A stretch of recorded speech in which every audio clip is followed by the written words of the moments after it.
L'île de Bornéo en Asie du Sud-Est. La province de Kalimantan, qui appartient à l'Indonésie, est l'un des 2 derniers endroits de la planète où des orang-outans vivent encore à l'état sauvage. Aujourd'hui, ils sont menacés par la disparition progressive de leur habitat, mais aussi par le braconnage et le trafic d'animaux. Les petits sont souvent les premières victimes. S'ils ont de la chance, ils sont recueillis dans un centre de sauvetage où une équipe de passionnés les soigne et œuvre à leur réintroduction dans la nature. En général, ils s'accrochent très fort à la fourrure de leur mère. Ça a dû être un traumatisme pour eux quand ils ont été arrachés du giron maternel. Le centre comprend notamment une école de la forêt où les jeunes orphelins reprennent des forces et réapprennent à vivre en milieu naturel. Bientôt, ces animaux emblématiques retrouveront la liberté et l'autonomie qu'ils n'auraient jamais dû perdre.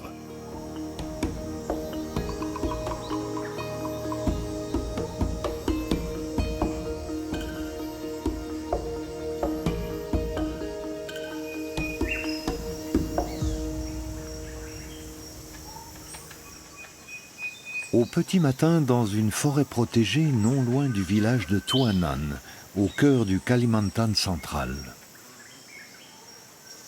La forêt tropicale humide de l'île est le refuge des orang-outans, dont le nom signifie les hommes des forêts, en malais.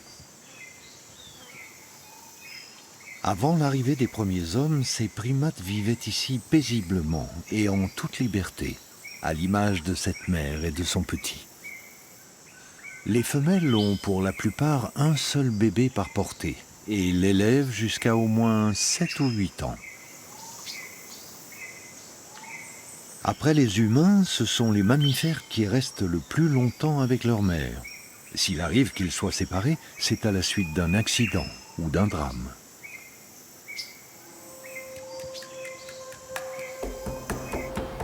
Il y a un siècle, Bornéo était encore largement couverte de forêts.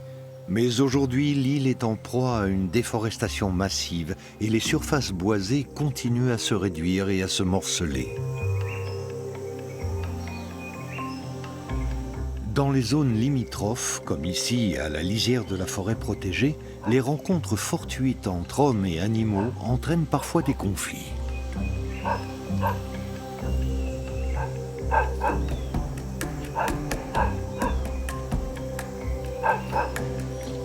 Dans les zones rurales, les habitants ont souvent du mal à subvenir aux besoins de leur famille. Pour gagner un peu d'argent, ils font commerce des nids d'hirondelles. Ils vivent aussi de la chasse, de la pêche et du maraîchage.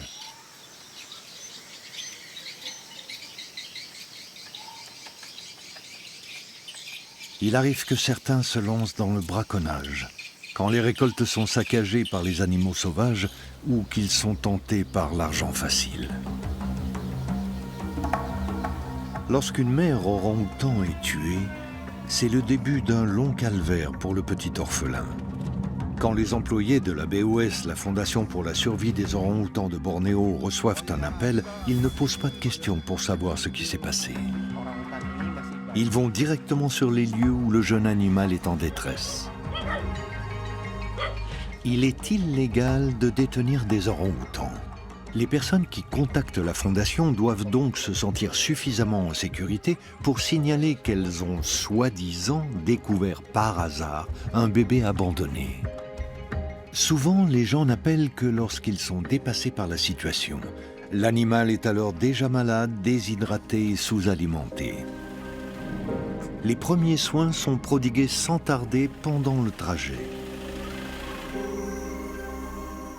Le centre de Nyaru Menteng a été créé par la fondation BOS pour la sauvegarde et la réintroduction des orang-outans.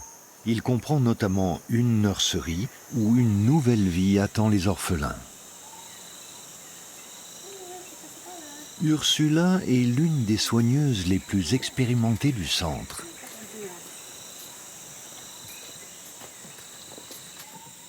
Après avoir été enfermés durant des mois dans des maisons ou des enclos, les petits vont retrouver avec bonheur la forêt. Désormais, ils vont y passer du temps tous les jours avec leur soigneuse, qui va jouer le rôle de mère de substitution.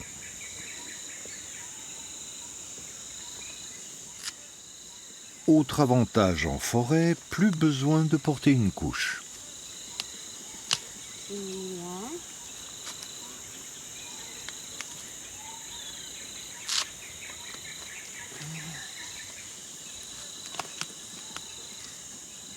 Chaque orphelin est arrivé avec son histoire et son prénom. Elle, c'est Selvi. Et voici Nia, la mignonne. Quand on l'a accueillie chez nous, elle était presque chauve. Mais là, ça va mieux. Ça commence à repousser. Ses poils ne sont plus aussi rêches et cassants qu'à son arrivée. Elle commence à être plus jolie. Selvi, c'est l'inverse. Elle a une sacrée tignasse. Et elle a déjà bien récupéré. Ensuite, Ursula leur sert le petit déjeuner.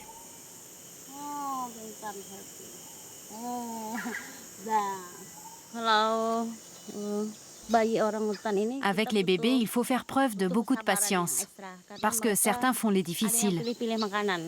Quand ils ont le choix, ils mangent en principe leur fruit préféré, la banane. S'il n'y a plus de banane, on essaye avec les papayes.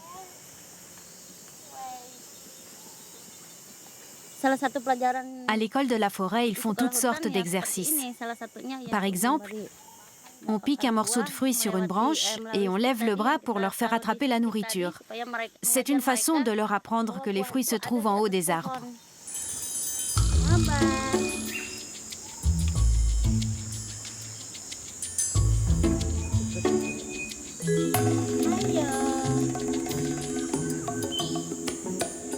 Les jeunes améliorent ainsi leur dextérité tout en renforçant leurs muscles, ce qui est indispensable car en milieu naturel, ces mammifères passent le plus clair de leur temps à la cime des arbres. Les orang-outans sont en danger critique d'extinction. Chaque fois que l'un d'eux est remis en liberté, c'est une petite victoire pour la sauvegarde de l'espèce. D'autant plus que leur cycle de reproduction est très lent. La femelle peut donner naissance à un petit seulement tous les 6 à 8 ans et s'en occupe jusqu'à ce qu'il atteigne la maturité sexuelle. Dans la nature, la mère enseigne à son petit comment reconnaître les aliments qui sont bons pour lui. Elle lui apprend entre autres à trouver des fruits bien mûrs et aussi à les éplucher si besoin est. Après avoir préparé les fruits, la mère nourrit son petit en lui donnant la béquée.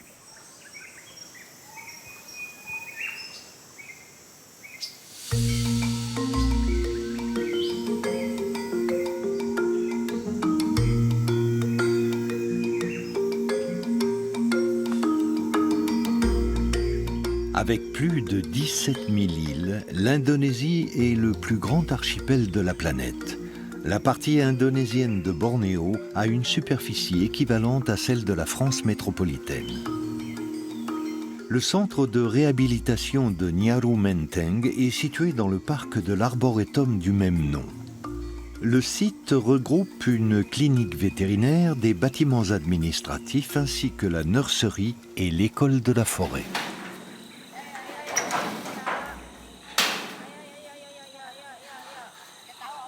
À l'âge de 5 ans environ, les petits orphelins quittent la nurserie pour rejoindre l'école, aménagée dans de grands enclos en plein air. Ils y passeront 2 ou 3 ans et feront aussi des sorties quotidiennes en forêt avec les soigneurs.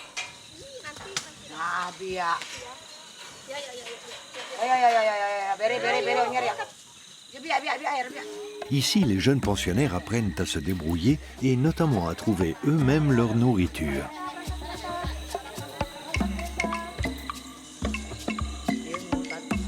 Il faut déjà qu'ils aient acquis une certaine autonomie avant de passer à cette étape de la formation.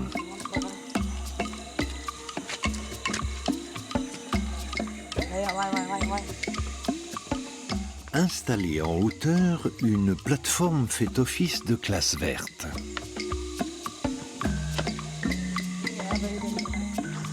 Avant le petit déjeuner, les élèves sont gâtés. Ils reçoivent du lait de soja, leur boisson préférée.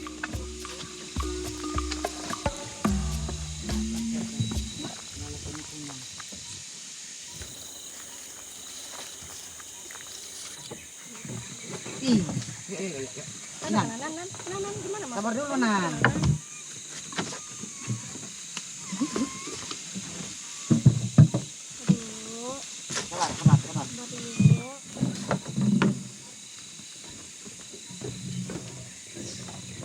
Sri Rahayu, la directrice de l'école de la forêt, vérifie régulièrement les progrès des élèves.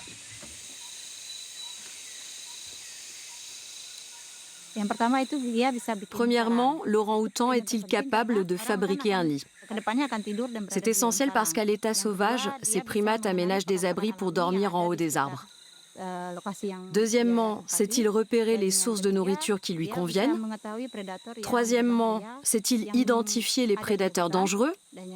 Et enfin, est-ce qu'il s'entend bien avec ses congénères? A priori, les relations semblent tout à fait paisibles au sein du groupe. Sri est également surprise par les compétences de certains élèves. Roseberry adore les termites. Elle arrive même à en dénicher dans les arbres vivants. Nous pensions pourtant que ces insectes colonisaient seulement les arbres morts ou en décomposition. Certains congénères mangent la couche sous l'écorce des lianes ou enlèvent carrément l'écorce pour récupérer la sève ou l'eau contenue en dessous.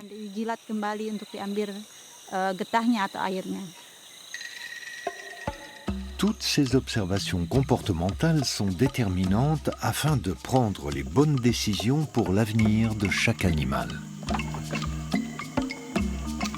Il s'agit entre autres d'évaluer si un individu a acquis assez de maturité pour vivre en autonomie en l'amenant sur une petite île où il restera en liberté surveillée pendant quelque temps avant d'être relâché définitivement dans la nature. Visiblement, certains sont sur la bonne voie. À la nurserie, les tout-petits sont loin d'en être à cette étape. Ursula leur donne encore le biberon plusieurs fois par jour.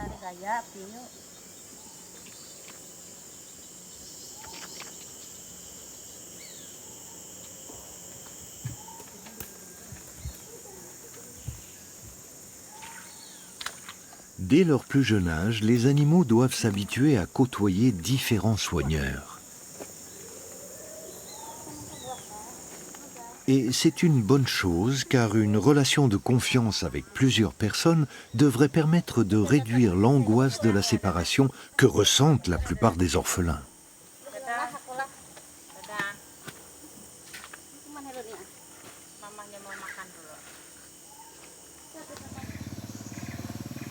Le travail par roulement permet aux employés de consacrer du temps à leur famille.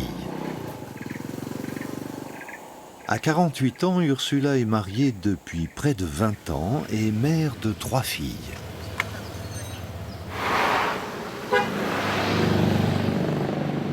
En rentrant du travail, elle passe à la garderie chercher 2 d'entre elles, Johanna et Nikita.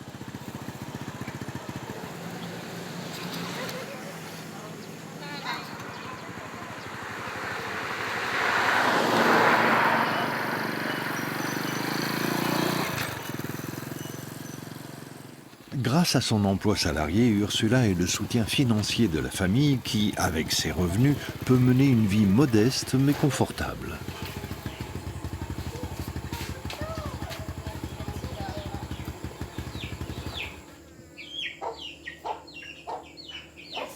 L'aînée, Natalia, déjà rentrée de l'école, a pris son goûter et fait ses devoirs.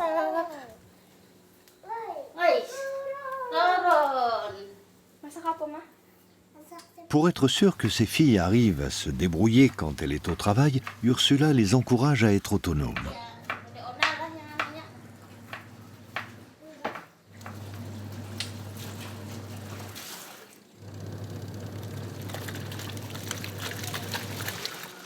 Natalia s'en sort déjà très bien et Ursula fait maintenant participer Nikita, la petite dernière de 5 ans, pour lui apprendre quelques rudiments de cuisine.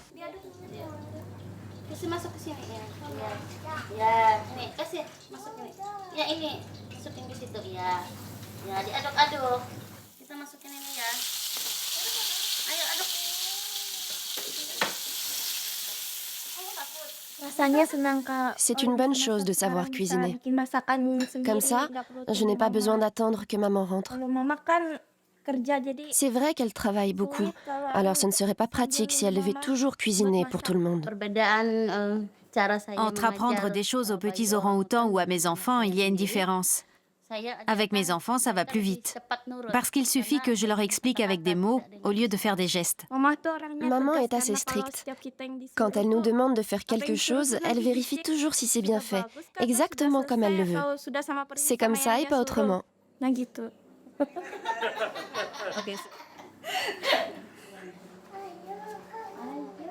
Avec cette éducation stricte mais bienveillante, les enfants apprennent vite à devenir autonomes. Cela va de pair avec une bonne éducation scolaire et pour cela, Ursula aide volontiers ses filles à faire leurs devoirs.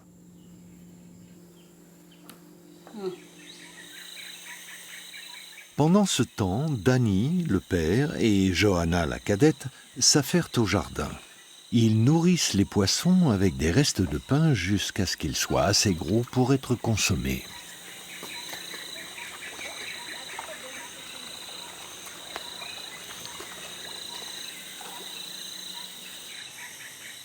Dans la nature, les orang-outans cherchent avant le coucher du soleil un arbre pour passer la nuit.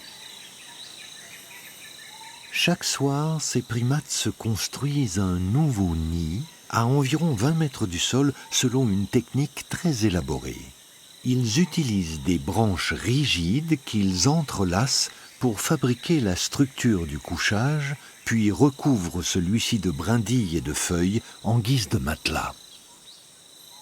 Les orang-outans sont de gros dormeurs. Une fois bien installés dans leur nid, ils peuvent dormir plus de 12 heures d'affilée.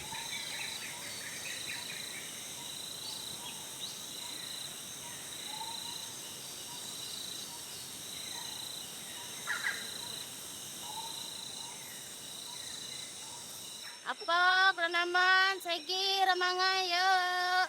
Le lendemain, Ursula véhicule les jeunes pensionnaires jusqu'à la nurserie où elle travaille aujourd'hui. Dans la dernière partie du trajet, impossible de passer avec la brouette. Le sol tourbeux et détrempé par la pluie des derniers jours.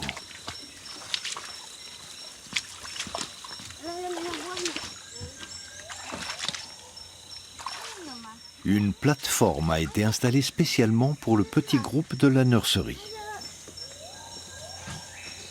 Ici, hommes et animaux passent du temps ensemble et apprennent les uns des autres. Kebetulan saya bekerja di sini masih. Je travaillais déjà au centre avant de me marier et d'avoir des enfants. Belajar dari sini sebenarnya. En fait, c'est en m'occupant des orang-outans que, d'une certaine manière, j'ai appris à prendre soin de mes propres enfants. Ça fait 23 ans que je suis employée ici. Et j'ai transposé chez moi l'expérience acquise dans les soins donnés aux bébés orang-outans. C'est un peu pareil finalement. Par exemple, pour donner le biberon, j'ai vraiment appris des choses auprès des animaux. Je travaillais ici depuis 5 ans quand j'ai eu ma première fille.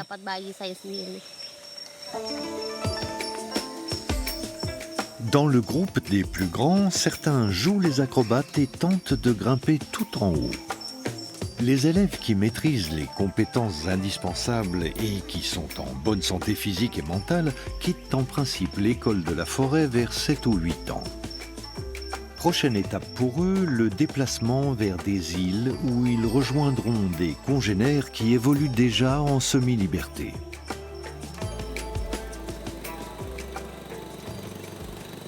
Les soigneurs ne mettent pas pied à terre. Ils observent les primates seulement depuis le bateau. Dedi et ses collègues passent les voir chaque jour.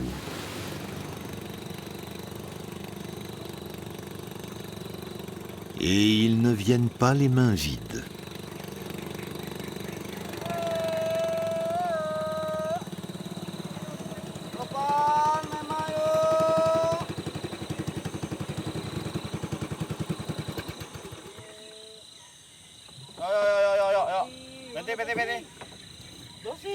En tout, 56 orang-outans âgés de 7 à 15 ans s'acclimatent ici à la vie sauvage.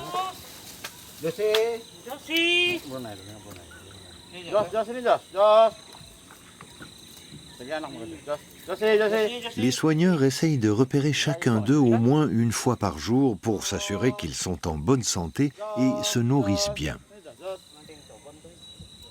Même ceux qui sont largement revenus à l'état sauvage se laissent tenter par les fruits.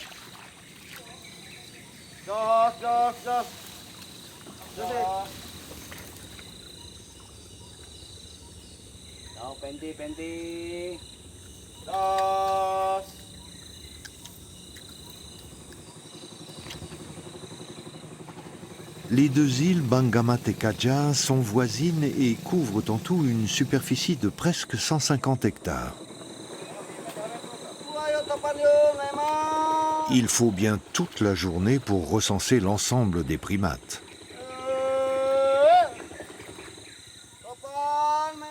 Les orang-outans aiment se rafraîchir dans l'eau, mais ne nagent pas. Il est donc inutile d'installer des clôtures.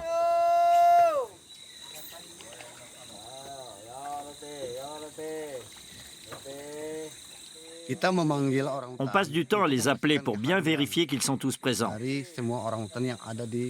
Par exemple, si on veut voir SpongeBob, on crie « Allez, viens chercher les fruits, SpongeBob !» Dès qu'on le voit arriver, on appelle les autres en criant leur nom haut et fort. Ils ont chacun leur petit nom.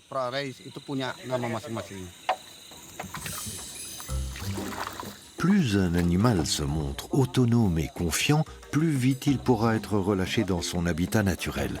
Pour certains, ce sera dès l'âge de 8 ans, pour d'autres, seulement entre 10 et 15 ans.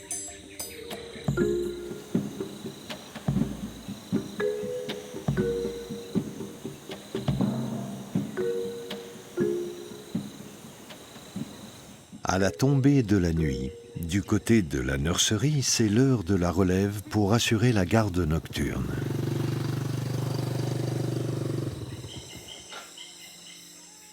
C'est au tour d'Ursula qui est d'astreinte tous les 10 jours.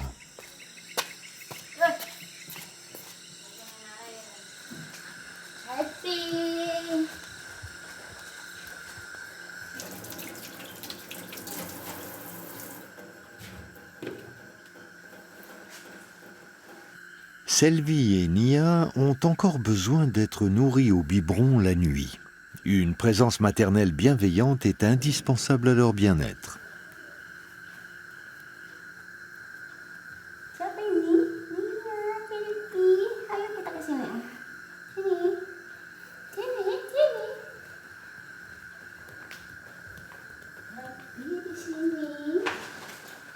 L'équipe de jour a préparé une décoction à base de camomille.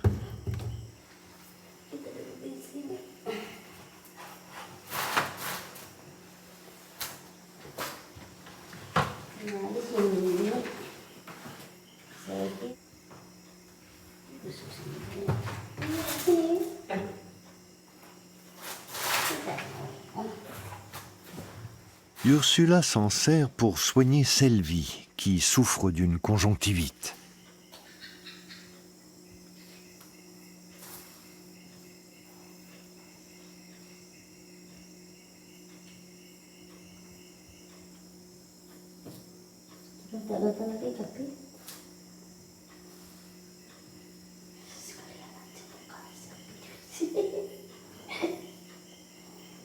Sini tidur gak Pila?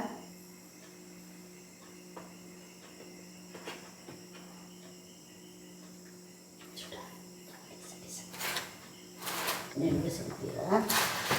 Dudukkan.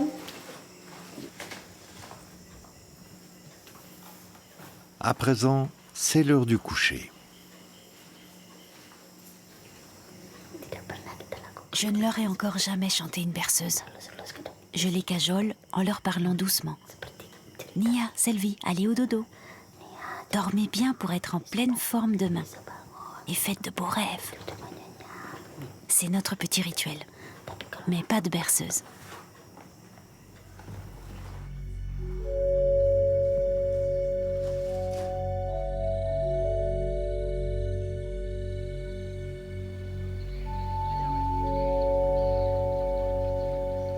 À quelques kilomètres de là, c'est aussi l'heure d'aller dormir pour les enfants du village. Comme pour la petite Nikita, la benjamine d'Ursula. Ce soir, c'est son papa qui lui fredonne une petite berceuse.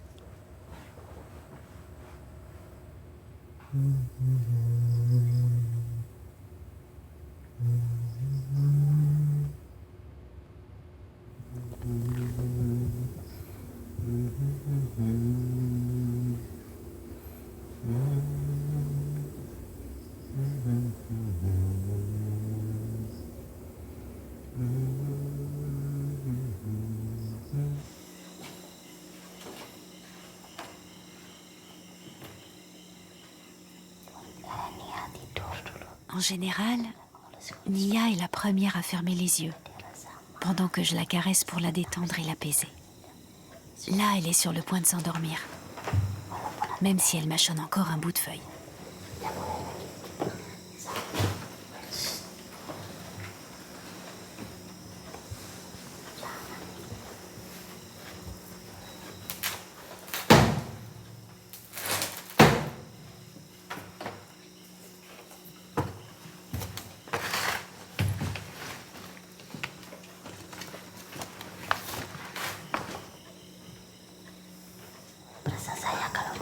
C'est bon signe quand elles s'endorment rapidement. Ça veut dire qu'elles se sont bien dépensées toute la journée et qu'elles sont assez fatiguées pour faire un gros dodo.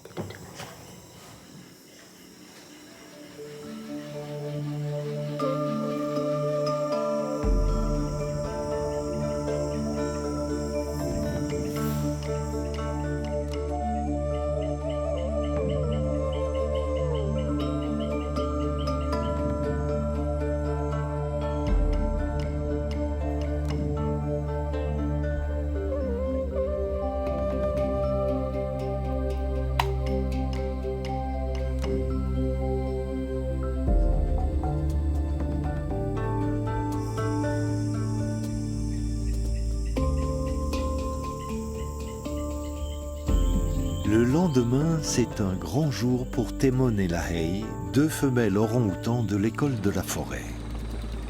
Elles ont acquis les compétences nécessaires pour passer à l'étape de la vie en semi-liberté.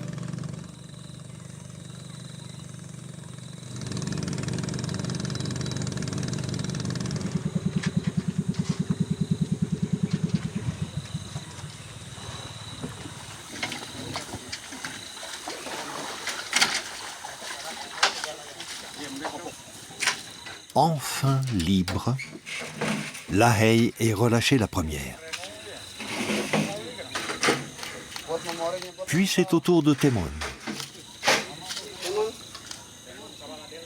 Lahey a filé directement dans la forêt, tandis que Temon reste dans les parages et ne refuse pas une petite gourmandise. Nous sommes très heureux d'amener ces deux jeunes sur l'île. Tout s'est bien déroulé pendant le trajet. Si cette étape se passe bien et que d'ici quelque temps, elles sont prêtes à retourner pour de bon dans la nature, ce sera une vraie satisfaction pour toute l'équipe. Le résultat d'un travail de longue haleine pour leur apprendre à retrouver leur instinct.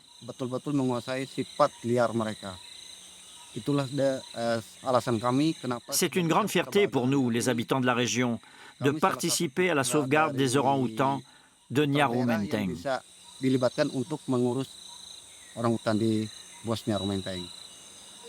Depuis la création du centre, il y a 35 ans, plus de 800 orang-outans sont revenus à la vie sauvage dans les forêts protégées de Bornéo.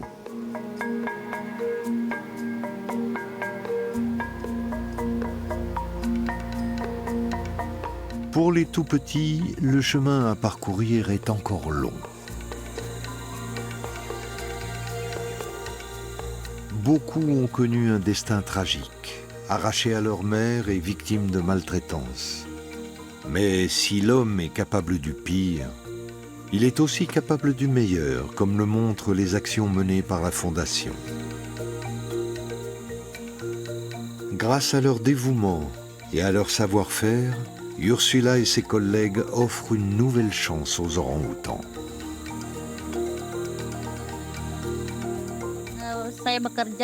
Pour moi, ce travail de mère de substitution est tout sauf une contrainte, parce que j'adore ce que je fais. Le principal, c'est d'être confiant. Je dois me dire que le jour où mes protégés seront relâchés en forêt, tout se passera bien pour eux. Parce qu'ici, ils auront appris plein de choses et qu'ils seront alors armés pour réagir.